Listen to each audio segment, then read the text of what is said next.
กับสบายดีและสวัสดีพี่ๆน้องเอฟซีทุกท่านวันนี้บ้าวลุยมีเรื่องราวของพ่อใหญ่เรียกว่าลุงใหญ่จากฝั่งไทยจะมานำเสนอให้บรรดาท่านนะครับฟังเนาะก็คือพ่อใหญ่ท่านนี้เนาะเพื่อนได้มีความคิดเห็นและก็มุมมองที่ว่าถึงการสิ้นสุดของกัมพูชาเนาะทุกคนเดี๋ยวเราจะมาฟังเบื้องมุมมองของพ่อใหญ่คนไทยท่านนี้ที่เพื่อนได้เล่าถึงการสิ้นสุดของยุค ปัจจุบันนี้เนาะในประเทศกัมพูชาถ้าเฮ็ดได้แบบนี้ก็จะมีการเปลี่ยนการปกครองไปเลยทุกคนเนาะเดี๋ยวเราจะไปฟังเบื้องมุมมองของคุณลุงว่าเพื่อนจะเว้าถึงเรื่องราวนี้ในรายได้ทุกคนที่บลุยได้นำเอาเรื่องราวนี้มานำเสนอมาแชร์ต่อให้พี่น้องได้เบิ่งได้ชมกับบอกได้เพื่อว่าต้องเฮ็ดแบบนี้ต้องเฮ็ดแบบนั้นเอาต้องเฮ็ดแบบคุณลุงเพื่อนว่าบอกเลยว่านั่นใดมันจังสิดีหรือว่าบ่ดีจังใดทุกคนอันนี้บลุย ให้น้องได้รับฟังเพื่อเป็นแนวทางเป็นบทเรียนเป็นความรู้นอกจากที่เราได้รับฟังคนที่เพื่อนมีความรู้มีประสบการณ์มาเว้ามาพูดคุยให้เราได้รับฟังก็เพื่อเป็นบทเรียนความรู้ให้แก้ตัวเราเองเนาะทุกคนเดี๋ยวเราจะไปรับฟังเบื้องมุมมองของพ่อใหญ่คนไทยท่านนี้เพื่อนเว้าถึงเรื่องราวดังกล่าวนี้เนาะแล้วก็บ้าลุยก็ต้องขอเข้าใจแล้วก็ต้องขออนุญาตเด้อที่ได้นำเอาเรื่องราวของพ่อใหญ่มานำเสนอมาแชร์ต่อให้พี่น้องได้เบิ่งได้ชมในคลิปวิดีโอนี้เนาะ ถ้าหากว่าพี่น้องท่านใดเข้ามาก็อย่าลืมเข้าไปเป็นกำลังใจสนับสนุนช่องของพ่อใหญ่นำเด้อเนาะช่องยูทูบของเพื่อนก็คือผู้เฒ่าเล่าให้ฟังนั่นเองทุกคนเดี๋ยวเราไปฟังเบิ่งคลิปวิดีโอนี้พร้อมๆกันเนาะอืมสิมาบอกเรื่องพัฒนาการที่มนุษย์ทุกเราทุกชาติทุกภาษามันจะต้องมีเด้อเว้ยนะเกิดมาเป็นคนมันบ่เป็นสิงสาราสัตว์เด้คนนี่คำว่าการเป็นคนนี่มันต้องพัฒนาอืมมันต้องอยู่กับการพัฒนาการเป็นคนนี่สิมาย่ำตกอยู่ตาใดคือเก่าอยู่คือยังเลี้ยงหมูเลี้ยงไก่นี่บ่ได้คนนะอืมสิมากินแต่อาหารคือเก่าคือยังปลาดุกนี่กินตั้งแต่น้อยจนเขาตักไปขายก็ได้กินอาหารกระสอบเก่าอยู่ซั่นมันบ่แม่นเด้คนนี่บ่ได้นะอืมเพราะว่าคนนี่มันสมองคนมันมีสมองการเลี้ยงสมองนี่มันเป็นเรื่องสำคัญนะมันบ่คือเลี้ยงปลาเลี้ยงหมูเลี้ยงไก่ได้อันนั้นเลี้ยงเอาเนื้อเลี้ยงเอาเนื้อเลี้ยงเอาน้ำหนักมันกินหยังมันก็แล้วเพราะว่าอืมสมองมันบ่มีวิวัฒนาการต้องการตั้งแต่น้ำหนักต้องการตั้งแต่เนื้อซื่อๆแต่คนนี่บ่ได้คนนี่มันรู้จักซิมคนมันมีหูอืมคนมันมีความคิดความเว้าวัฒนธรรมมันรู้จักความเจริญนี่การที่ใส่คนหรือว่าการที่อยู่กับคนนี่มันจะต้องมีเรื่องนี้เข้ามาเกี่ยวข้องบ่ว่าสิเกิดอยู่ในประเทศใดคนนี่มันเป็นจังซั่นนะมันเป็นกลุ่มเป็นก้อนเป็นวัฒนธรรมเป็นการพึ่งพาอาศัยกันคนมันเฮ็ดได้หลายอย่างเจ้าแล้วแต่เจ้าสิพัฒนาตัวเองไปทางใดมันบ่แม่นสัตว์ชนิดใดชนิดหนึ่งมันรวมทุกชนิดอยู่ในเอาว่าเป็นคนนี่นะรวมได้ทุกอย่างเจ้าสิเอามนุษย์ให้มันเป็นผิดเป็นภัยก็ได้จะเอากำลังก็ได้เจ้าสิเอาสมองเอาความคิดเอาความศรีวิไลจินตนาการมันอยู่ในคนเบิดเพราะฉะนั้นคนมันจะต้องประกอบคนหนึ่งมันจะต้องประกอบนะมันบ่แม่นว่ามีแตะกรรมล่ำก้านดีนะอายุยืนอีกตั้งหากอายุหลายเป็นไดแล้วมันก็ยังมีมูลค่าอยู่คนมันบ่ได้มีน้ำหนักเอาเนื้อเอาหนังอย่างเดียวนะคนมีค่าทุกเวลาแม้แต่ตายไปแล้วเขายังคิดเห็นค่าของคนนะว่ามันว่าสิลืมไปเลยดิคนนี่มันธรรมดาเด้นะการผู้ใดสิปกป้องสิควบคุมคนสิให้คนขังอยู่แต่ของอยู่สุขสบายแต่ผู้เดียวคุมอำนาจเอ้า40-50 ปีมันก็โดนเกินไปแล้วในระดับประเทศนี่นะมันนานเกินไปแล้วถ้าปล่อยให้ใครไม่กี่คนคุมอำนาจพัฒนาตั้งแต่เจ้าของแต่ผู้อื่นสิปล่อยให้เขามันก็มาง่าหลายอยู่ครับเดิมตลอดชีวิตบ่รู้กี่ชั่วอายุคนผู้อื่นสิเขาอยู่จังซั่นบัดเจ้าของพัฒนาอยู่สุขสบายแต่เจ้าของมันจะคุ้มไปได้โดนปานนั้นบ่50 ปีคือมื้อเช้านี่เฮาเว้า 50 ปีซีเรียหุ้นเส้นกับลูกนี่เข้าปี40เอ้าสิปล่อยให้เป็นบัดนั้นอยู่ติล่ะเขมรคนเขมรเนี่ยเขาสิว่าจังไดก็สิเชื่อเขาทั้งที่อึดอยู่อึดกินเปรียบเทียบกับเขาแล้วบ้านผู้นำมั่งมีสีสุขเอามาอวดเอามาอ้าง ว่าเจ้าของร่ำรวยปานใดอยู่จังใดบ้านเขาท่านที่เจ้าที่มันงามคือวัดนี่ว่าใครเด้ เขาบ่มีผู้ใดไปอิจฉาเด้วัดงามวัดโก้นะมันเป็นหน้าเป็นตา แต่ว่าบ้านผู้นำรวยมันโกงเขามามันจึงรวยแม่นบ่ล่ะผู้ใดสิไปเงินไปง้อหั่นนี่เอ้าบ้านมึงรวยสิตายบ้านกูมองสิขี่ก็บ่มีนี่นะมันก็ต้องเหลียวเบิ่งบัดนี้ห้วยมันเฮ็ดจังไดวะมันรวยปานนี้เฮาอยู่จังซี่เฮามาทุกข์มายากแท้มันบ่มันคือวัดเด้วัดไปขอเขากินได้เด้วัดนะมันคนละรูปแบบวัดเขาสิเจริญรุ่งเรืองไปจังไดมันก็อนุโมทนาไปจากคนนะไปพากันสร้าง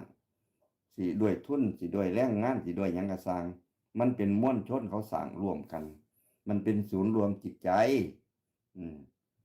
แต่ว่าบ้านผู้หนึ่งนี่ใหญ่ก็วัดก็ว่าบ้านคนเดียวนะเหลี่ยมคักก็วัดมีทุกสิ่งทุกอย่างแนวอยู่แนวกินบ่อั้นมีแต่ความมั่งคั่งแล้วผู้ใดได้ไปใช้ประโยชน์นำบัดนี้คุ้มอำนาจยึดอำนาจเขาอย่างเดียวก็รู้อยู่แล้วว่าพัฒนาการมั่งมีมันเป็นจังไดเจ้าของเอาไว้ผู้เดียวหมูสูอย่ายึดให้กูมั่งมีสีสุขอยู่ผู้เดียวสูเฮ็ดจังไดก็แล้วแต่ประชาชนมันก็สมควรสิคิดได้แล้วมัน40 ปีมาแล้วนะนี่ก็คือโลกวิวัฒนาการซุมื้อนี้ประเทศใดก็ตามที่มวลชนถูกผู้คุมอำนาจเอาไว้ประชาชนแร้นแค้นนะยากจนในขณะที่ประเทศข้างๆกันติดกันเขามามั่งมีสีสุขแท้ประชาชนมันก็คิดได้ควรสิคิดได้ควรสิมาต่อสู้ควรสิมีพลังในการต่อสู้ก็ต้องรู้อยู่แล้วว่ามันกับผู้นำเป็นแบบนี้ก็สิปล่อยเขาไว้ก็สิพากันมุดหัวพากันย่านอยู่บ่ถอดบ่ถอยมันต้องมีผู้กล้าตัวเนาะมันจะต้องร่วมใจกันตอนเรายู่กันตอนเนาะผู้ใดสิเป็นแนวหน้าผู้ใดสิเป็นแนวหลังมันต้องให้กำลังใจกันในการต่อสู้มันบ่ได้พัฒนาหยังยากดอกเอาตระกูลหุ้นเส้นนี่ลงมาหรือออกไปความเปลี่ยนแปลงของกัมพูชานี่มันก็เกิดขึ้นได้แล้วนี่บ่คิดบ่อ่านบ่สู้หนีมาหาอยู่หากินประเทศไทยได้อยู่ได้กินย้อนเขาแล้วยังปักใจเชื่ออยู่ว่าตระกูลหุ้นรักชาติประเทศชาติพัฒนาเจริญหม้องใดอยากได้หยังก็มาแข่งเอาประเทศไทยอยากได้หยังก็มาอ่านเอาโดยว่าเจ้าของบ่ได้สร้างได้เฮ็ดใช้วิธีการหลอกล่วงไปมือนึงเนี่ยมันถึงยุคอวสานแล้วซุมื้อนี้ข่าวสารโซเชียลนี่แหละมันเป็นตัวเปิดหูเปิดตาให้เขมรคักว่าประเทศเขมรมันบ่ได้แย่ปานนั้นนะเจ้าบ่จำเป็นต้องมาหารับจ้างอยู่ในประเทศไทยค่าแรงขั้นต่ำเลยถ้าบ่แม่นผู้นำกลุ่มนี้ปกครองประเทศถ้าคิดย้อนไปแค่นั้นน่ะมันก็จบแล้วนะเขมรยุคต่อไปเลยหลังจากยุคหมดอำนาจของฮุนเซนก็มาเลือกตั้งกันใหม่เนี่ยมาเป็นประชาธิปไตยเลือกตั้งกันใหม่นานาชาติเกิดการปฏิวัตินานาชาติก็มาให้ความร่วมมือในการจัดสรรระบบใหม่นี่ล่ะประเทศไทยก็ต้องเหลียวเบิ่งคือกันว่าคันเป็นกลุ่มคนที่บ่ได้มาต่อต้านกับประเทศไทยมันก็จังว่าสิไปสวยแม่นบ่เพราะว่านี่ล่ะเฮาบอกเลยว่าคนไทยเฮาจะต้องผลักดันให้เขมรนี่เกิดรัฐบาลใหม่ขึ้นมา มันหมดอายุแล้วบอกยังไง เรื่องลบกันชายแดนเนี่ยมันเป็นเรื่อง มันก็เป็นเรื่องใหญ่หรอก มันก็เป็นเรื่องใหญ่ในระดับชายแดนมันไม่ใช่เรื่องเล็ก มันก็เป็นเรื่องใหญ่ขยายตัวไปถึงกัน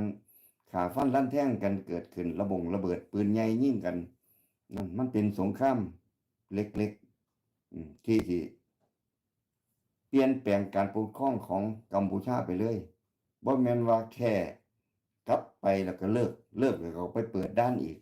เสียเวลาเว้าเสียเวลาคุยกันสิเฮ็ดอยู่ซ้ำนั่นนี่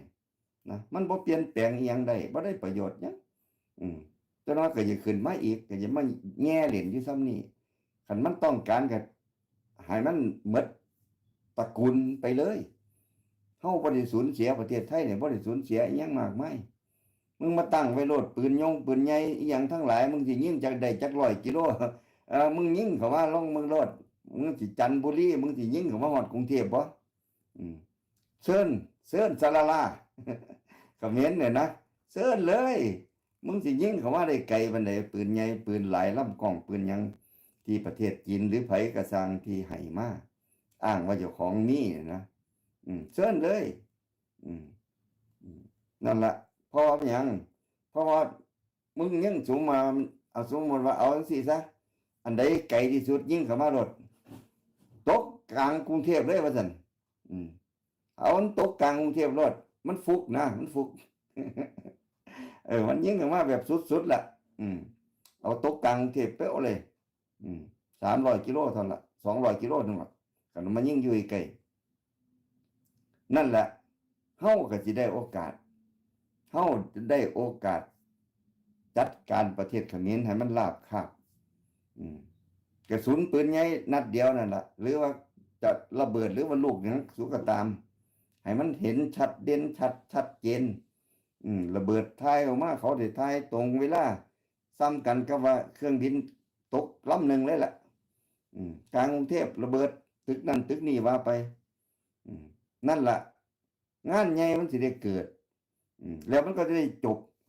งานใหญ่เกิดงานในระดับชาติมันก็จบมันก็เปลี่ยนแปลงมันบ่มันแค่ว่าคนตายหาคน10คนอยู่ตามชายแดนนะเอาทหารไปตึงกันเอาปืนไปซ่องยิงกันสไนเปอร์ยิงกันบุกเข้ามาเนี่ยโอ้ยมันจิบจ้อยมันบ่สร้างข่าวมันบ่สร้างงานมันบ่ได้งานกันซ้ำนั่นนะมันเจ้าสิลบกันไปเป็นเดือนก็ไร้สาระลบป้องกันแค่ชายแดนเนี่ยมันไร้สาระสำหรับระดับชาตินะมันก็เป็นเรื่องใหญ่สำหรับชายแดนมันก็เป็นเรื่องใหญ่น่ะการแก้เกมกันอยู่นั่นคนก็สิให้กำลังใจส่งเขาส่งของไปร่วมมือร่วมใจกันมันแค่นั้นแต่ว่ามันบ่สะใจสำหรับประเทศไทยก็สิเฮ็ดซ้ำนั้นนะประเทศไทยเนี่ยมันคันซื่อคันจะเอาจริงๆต้องการให้บักหลายลำกล้องบัก10 20ลำกล้องเป็นโซ่อยู่นั่นยิงเข้ามาเลยลุยเข้ามาเลยลบประเทศไทยเยอะๆแยะๆของคนไทยเขาสิได้เตรียมระเบิดเตรียมโดรนเตรียม F15 16F อีหยังแน่บินไปพุ่นถล่มบ้านหุ้นเส้นเพราะว่าพิกัดพวกนี้มันล็อกเป้าไว้หมดแล้วมันบ่ได้ฟุกได้ไว้เขาไปเนี่ยนะมึงเอาจุดใดเขาบ่ได้ฟุกกะอย่างเดียวว่ากูสิกะว่าให้สกุลหุ้นเส้นนี่ดับแนวเลยทรัพย์สมบัติของหุ้นเส้นอยู่ไสนี่นะไปดับแนวเลยกองกำลังไหนที่ซื่อตรงขึ้นตรงต่อหุ้นเส้นจัดการมองหันให้มันกระเจิงเบิดราบคาบเป็นการส่งสัญญาณให้กับฝ่ายตรงกันข้ามด้านการเมืองหุ้นเส้นได้ยึดอำนาจเขาก็รู้แล้วว่าเฮานี่เปิดทางให้เกิดการเปลี่ยนแปลงการปกครองฝ่ายตรงกันข้ามที่เขาเฝ้าระวังอยู่เขารู้แล้วทันทีว่าประเทศไทยต้องการหยังคันเฮ็ดจังซั่นนะคันเฮ็ดจังซั่นเขารู้เลยเฮาเฮ็ดเท่านั้นล่ะเอาเรือบินไปรอบเดียว4-5 ลำเท่านั้นล่ะสมบัติหุ้นเส้นอยู่ตรงไหนนี่ถล่มเลยกลางเว้นก็ได้กลางคืนก็ได้เพราะว่าการนำวิธีการล็อกเป้า มันมีอยู่แล้ววิวัฒนาการของสมัยใหม่มีอยู่แล้ว เจ้าก็ต้องได้เหลียวเห็น เจ้าได้ยินแต่เสียงด้วยดินหึมๆมาแล้วก็เงียบไป แล้วก็เกิดระเบิดขึ้น ใส่แน่กับสมบัติของหุ้นเส้นทั้งนั้น มึงมีบ้านจักหลังมึงมีธุรกิจบ่อนการพนันคาสิโนมึงอยู่ไสหุมถล่มเลย ไปรอบเดียว ไปจักหาลำไปรอบเดียว เครื่องบินความเร็วสูงเฮา20 นาที จัดการเกลี้ยงคึกกลับมาแต่ฟังข่าววันตื่นเช้ามาฟังข่าวถ้าเกิดการปฏิวัติภายในประเทศชายแดนหันกลับไปเบิ่งบ้านเจ้าของเกิดหยังขึ้นที่ว่าสิมายิงตั้งเป้าท่านั้นท่านี้สิขนปืนใหญ่มาสิมายิงโลกประเทศไทยนี่เจ้าเบิ่งวิดีโอหมดมื้อก็บ่เบิดบัดนี้วิดีโอไฟไหม้บ้านหุ้นเส้นนะธุรกิจอยู่ไสแน่ข้อเซ็นเตอร์ตึกใดแน่ทรัพย์สมบัติของหุ้นเส้นมีหยังแน่ถล่มรอบเดียวน่าหาหน้าที่พร้อมๆกันนัดกันไว้เลยแต่ละเครื่องสิเอาจุดใดไปสิเอาจุดใดมันบ่มีดอกเครื่องต่อต้านเป็นเรื่องเป็นเล่าไปยามมื้อคืนพร้อมเขาใส่เรดาร์เขาใส่GPS ยามมื้อคืนมันเขาบ่ได้เกี่ยวถล่มเสร็จแล้วก็กลับมาฟังข่าวเลยบัดนี้นั่นแหละตื่นมื้อเช้ามาก็เกิดการประกาศปฏิวัติฝ่ายตรงกันข้ามยึดอำนาจหุ้นเส้นได้จบข่าว นะนั่นคือปฏิบัติการที่สมควรจะเป็นไปเขาก็บ่ได้ว่าอิหยังบัดเพราะว่าผู้เขายึดอำนาจเขาก็รู้ว่าเฮานี่ซอยให้อำนาจของหุ้นเส้นนี่มันจบพอมันจบหรือมันอ่อนลงมาฝ่ายตรงกันข้ามเขาก็ยึดอำนาจมาปกครองแทนเจ้าสิปฏิวัติหรือเจ้าสิยึดอำนาจไว้ชั่วคราวเพื่อการเลือกตั้งก็แล้วแต่เขาสิเฮ็ดเขาบ่มาก้าวไล่โจมตีประเทศไทยคนนั้นคนนี้บ่มีเพราะว่าเขาได้โอกาสถือว่าซอยรัฐบาลยุคต่อไปแล้วเลยหุ้นเส้นมึงสิตายบ่ตายก็กูรู้แล้วนี่สู้จัดการเองตื่นเช้ามาก็รู้ว่ามันสู้บ่ได้รู้ว่าบ้านมันพังแล้วทหารที่มึงเป็นฝ่ายของหุ้นเส้นมันก็ยับเยินแล้วฝ่ายเขาไปยึดอำนาจก็บอกแล้วเอ้าทหารสลายอำนาจหุ้นเส้นทหารซุ่มจงรักภักดีหุ้นเส้นอยู่นี่เอามาเข้ากับกองกำลังนี่บัดนี้ปลดอาวุธสัวบ่ต้องไปนั่นหุ้นเส้นน่ะบ่ต้องไปเหลือสกุลหุ้นวางไหนทหาร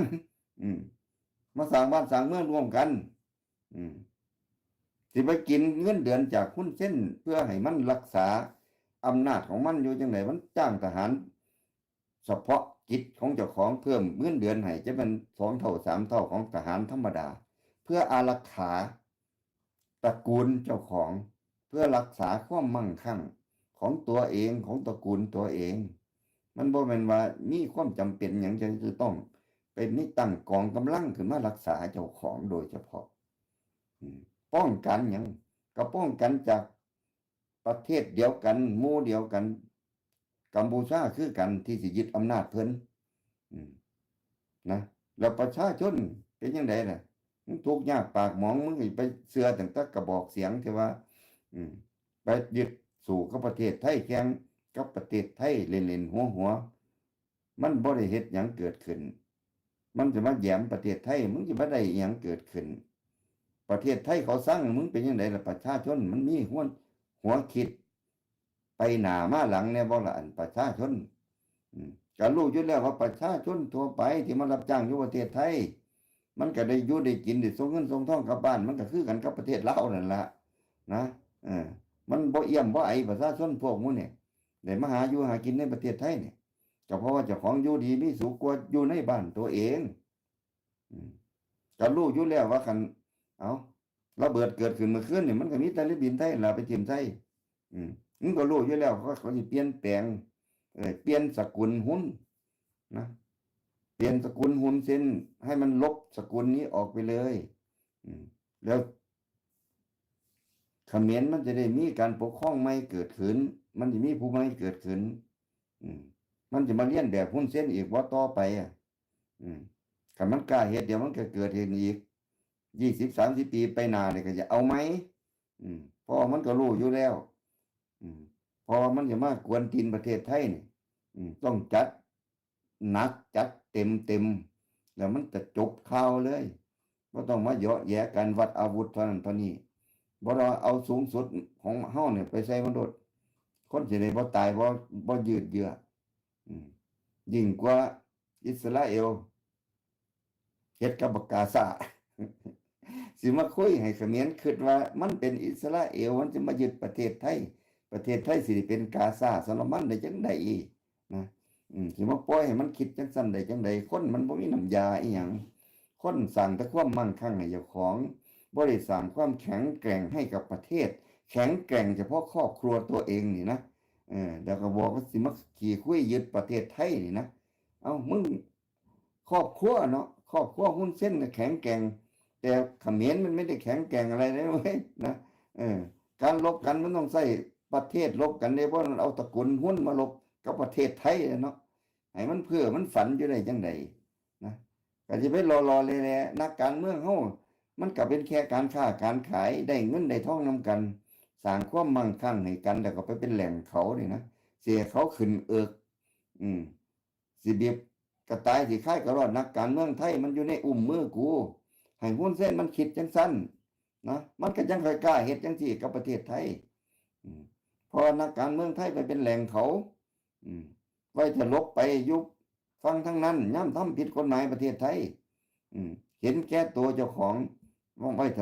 จะหลีกเลี่ยงลบหนีกับผูกมิตรกับเขาไว้เขาก็ขึ้นเอิกตัวประเทศไทยอยู่ในกำมือกูนักการเมืองมันก็มาลีอยู่นี่ตั้งแต่หัวหอดจีนที่เหยียบที่ตายที่ค่ายก็รอดนั่นล่ะเขาก็ได้คิดจังซั่นเพราะว่าไปกำกระโปกอยู่บ้านเขาเด้เพราะว่าเพิ่นกะว่าสิไปอาศัยไปลี้อยู่นำเขาถ้าเหตุการณ์แบบนี้เฮาก็ฮู้อยู่แล้วว่ามันบ่มีน้ำยาอิหยังจัดซะเที่ยเดียวก็เบ็ดเสร็จฝ่ายอื่นเขาสิมาเลือกตั้งสิมาเฮ็ดหยังกันเขาก็รู้แล้วว่าปราบหุ้นเส้นปราบทรัพย์สมบัติหุ้นเส้นปราบcall centerอิหยังได้โอกาสถล่มไปให้ย่อยยับชาวโลกเขารู้อยู่แล้วว่าตึกหยังตึกนี่ตึกนี่มันเฮ็ดหยังตึกนั่นมันเฮ็ดหยังอันบ้านผู้ใดพังบ้านผู้ใดพังผู้ใดเสียหายอำนาจอันใดเสียหายรูปฟอร์มมันออกมาอย่างในความอ่อนแอมันเกิดขึ้นหยังก็เฮ็ดให้กำลังของหุ้นเส้นอ่อนแอลงไปฝ่ายยึดอำนาจเขาก็ได้โอกาสเคลียร์บ่ต้องมาได้ฟ้องร้องประเทศไทยยากเพราะเฮานี่เคลียร์ทางให้ก็เป็นการบอกไปในตัวว่าสู้จัดการกันซะบัดนี้กูเคลียร์ให้แล้วเด้อตราบที่หุ้นเส้นมันว่าฟังใดสิมาต่อต้านกูน่ะมันบ่มีดอกกูยึดไว้เบิดแล้วกองกำลังอิหยังเป็นของกูเบิดแล้ว